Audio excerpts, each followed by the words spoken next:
হযরত ইব্রাহিম আলাইহিওয়াসাল্লাম ছিলেন ইরাকের উর শহরের অধিবাসী।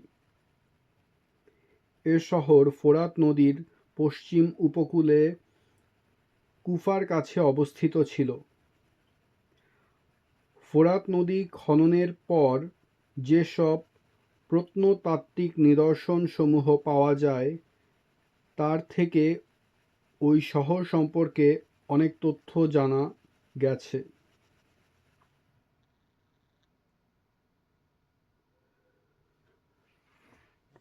ওই শহরের মানুষরাই হযরত ইব্রাহিম আলাইহিওয়াসাল্লামকে আগুনে ফেলে মেরে ফেলতে চান এবং আল্লাহ তাকে ওদের থেকে বাঁচান এবং ইব্রাহিম আলাইহিওয়াসাল্লাম তার স্ত্রী সারাকে নিয়ে হিজরত করেন। সেখান থেকে তারা ফিলিস্তিনে হিজরত করেন। এর মাঝে তারা মিশরেও গিয়েছিলেন। যখন তারা মিশরে গিয়েছিলেন তখন মিশরের প্রধান ফেরাউন সারার সম্পর্কে জানতে পারে। সে জানতে পারে যে সারা একজন সুন্দরী মহিলা। এ কারণে ফেরাউন সারাহকে তার দরবারে ডেকে পাঠান এবং মন্দ কাজ করার চেষ্টা করেন। সারা রাদিয়াল্লাহু আনহা আল্লাহর কাছে দোয়া করেন এবং ফেরাউনের কাছ থেকে বাঁচার জন্য আল্লাহর কাছে সাহায্য চান।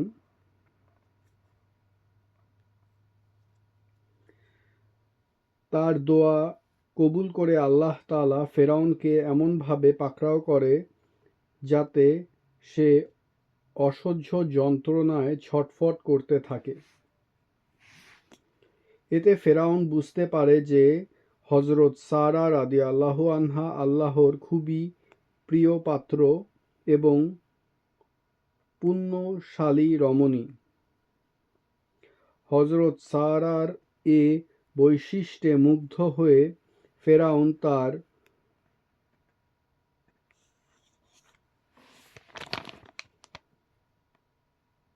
কন্যা তার এক দাসী হাজরাকে সারাহর হাতে তুলে দেন।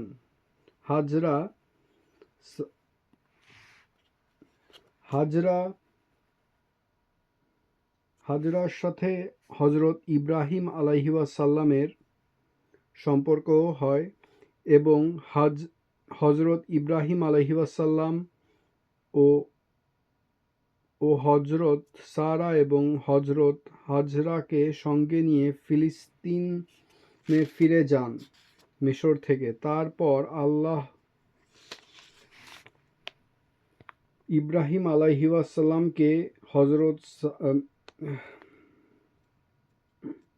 এরপর আল্লাহর অনুমতিতে হযরত ইব্রাহিম আলাইহিওয়াসাল্লাম এবং হাজরার মিলন হয় এবং একজন পুত্র সন্তান হয় যার নাম ইসমাইল।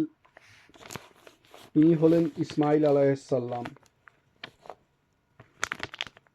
এবং তারপর হযরত ইব্রাহিম আলাইহিওয়াসাল্লাম এবং হযরত সারা রাদিয়াল্লাহু আনহার মিলনের সাথে হওয়ার কারণে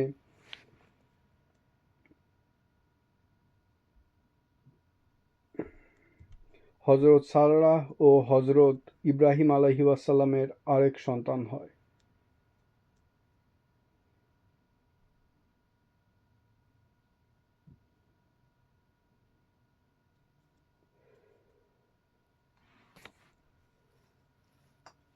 আস্তে আস্তে হযরত সারা এবং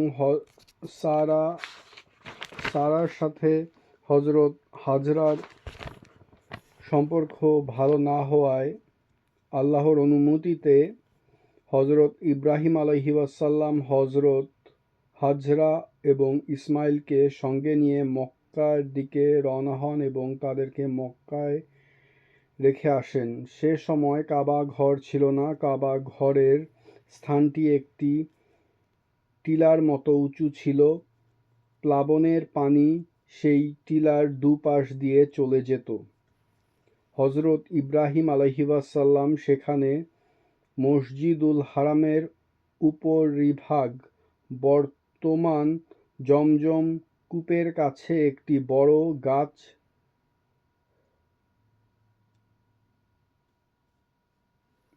বড় গাছ ছিল।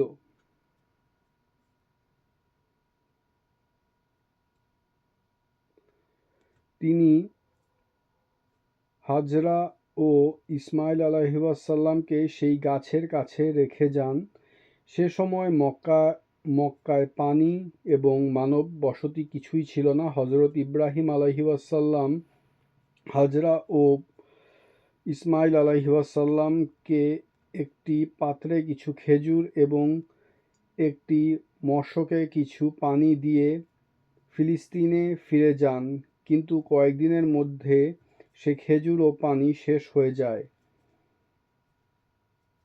কঠিন দুঃসময় দেখা দেয়। সে দুঃসময়ে আল্লাহ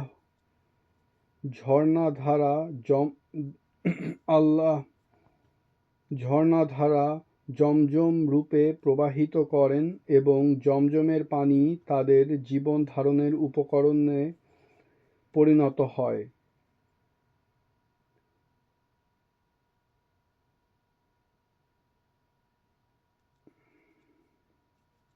এ জমজম পানি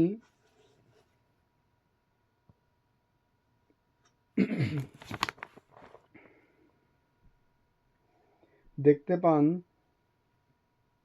একটি ইয়ামেনি গোত্র যারা মক্কায় এসেছিল।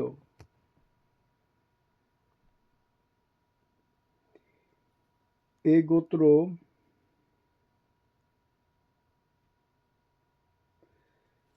হাজরা রাদিয়াল্লাহু আনহার অনুমতি নিয়ে মক্কায় বসবাস শুরু করেন।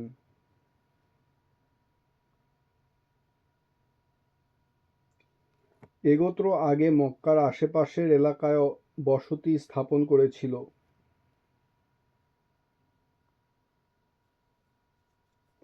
বুখারী শরীফ অনুযায়ী এ গোত্রের লোকরা হজরত ইসমাইল আলাইহিওয়াসাল্লামের আগমনের পরে এবং তার যুবক হওয়ার আগে মক্কায় আসে।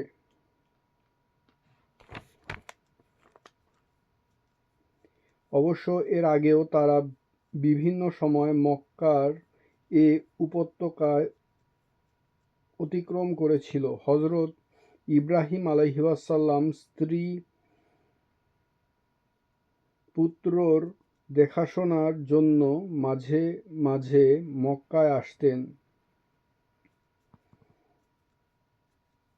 এভাবে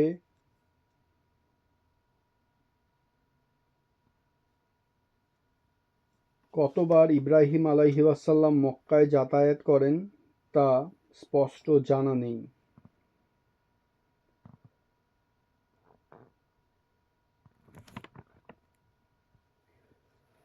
তবে ঐতিহাসিকদের মতে কমপক্ষে 4 বার যাওয়ার আসার প্রমাণ পাওয়া যায়। প্রথমবারের যাত্রা। পবিত্র কোরআনে আল্লাহ তাআলা বলেছেন, হজরত ইব্রাহিম আলাইহিওয়াসাল্লামকে আল্লাহ তাআলা এক মর্মে স্বপ্ন দেখান। তিনি ইসমাইলকে জবাই করছে। এ স্বপ্ন ছিল আল্লাহর নির্দেশ।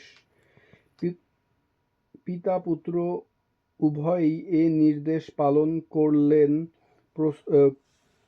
পালনে প্রস্তুত হন। উভয় আল্লাহর ইচ্ছার কাছে আত্মসমর্পণ করার পর পিতা পুত্রকে মাটিতে শুইয়ে দিয়ে জবাই করতে উদ্যত হন। এ সময় আল্লাহ তাআলা বলেন, হে ইব্রাহিম, তুমি তোমার স্বপ্ন সত্য করে দিয়েছ। আমি পুণ্যশীলদের এভাবেই বিনিময় দিয়ে থাকি। নিশ্চয়ই এটা ছিল একটা সুস্পষ্ট পরীক্ষা। আল্লাহ তাআলা এ পরীক্ষায় উত্তীর্ণ হওয়ার পুরস্কার স্বরূপ ইব্রাহিম আলাইহিওয়াসাল্লামকে কোরবানির মহা গৌরব দান করেন। অবশ্যই ইব্রাহিম আলাইহিওয়াসাল্লাম এ সময় ইসমাইল আলাইহিওয়াসাল্লামকে জবাই না করে বরং এক দুম্বাকে জবাই করেছিল। এটা ছিল আল্লাহর এক পরীক্ষা যা তিনি পাশ করেছেন।